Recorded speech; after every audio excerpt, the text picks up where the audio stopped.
मरम्मत तो बस मामूली सी थी, लेकिन सामने वाला बहुत ज्यादा उत्साहित हो गया। उसने तुरंत अपने कई इंजीनियर पनडुब्बी पर भेज दिए ताकि पनडुब्बी के रहस्यों का पर्दा न उठे। जर्मन अधिकारी के पास कोई विकल्प नहीं बचा, उसे मंजूरी देनी पड़ी। कई लोगों के सहयोग से सब कुछ सामान्य लग रहा था, लेकिन तभी जिसकी टांगे टूटी थी वह सैनिक अचानक होश में आ गया। टांगों का दर्द इतना ज्यादा था कि वह जोर से चिल्ला उठा। जर्मन सैनिक जो आवाज सुनकर मदद को दौड़े, उन्होंने पाया कि वे उसकी बात नहीं समझ पा रहे थे, क्योंकि सामने वाले जर्मन भाषा बोल ही नहीं रहे थे। उसी पल उन्हें शक हुआ और फिर उन्होंने तुरंत अपनी राइफलें तान दी।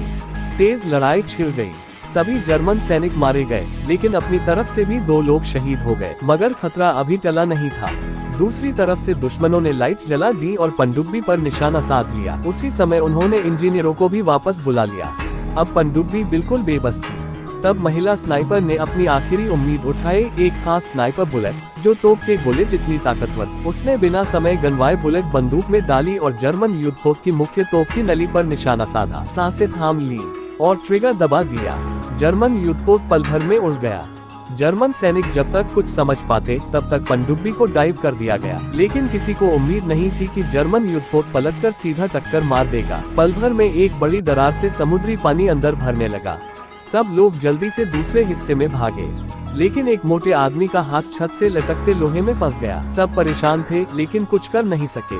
वे बस उसे पानी में डूबते हुए देखते रह गए। अब पनडुब्बी की तैरने की शक्ति खत्म हो गई थी। वह तेजी से समुद्र की गहराई में गिरने लगी। अगर इमरजेंसी स्विच नहीं खुला तो सब समंदर में दफन हो जाते। जैसे जैसे गहराई बढ़ी, पनडुब्बी पर दबाव चरम पर पहुंचने लगा। हर तरफ पाइप फटने लगे, स्क्रू तक टूटकर उड़ने लगे और एक साथी को लग गए। कुछ ही सेकंड में पनडुब्बी समंदर की तलहटी से जा टकराई और जोरदार झटका लगा।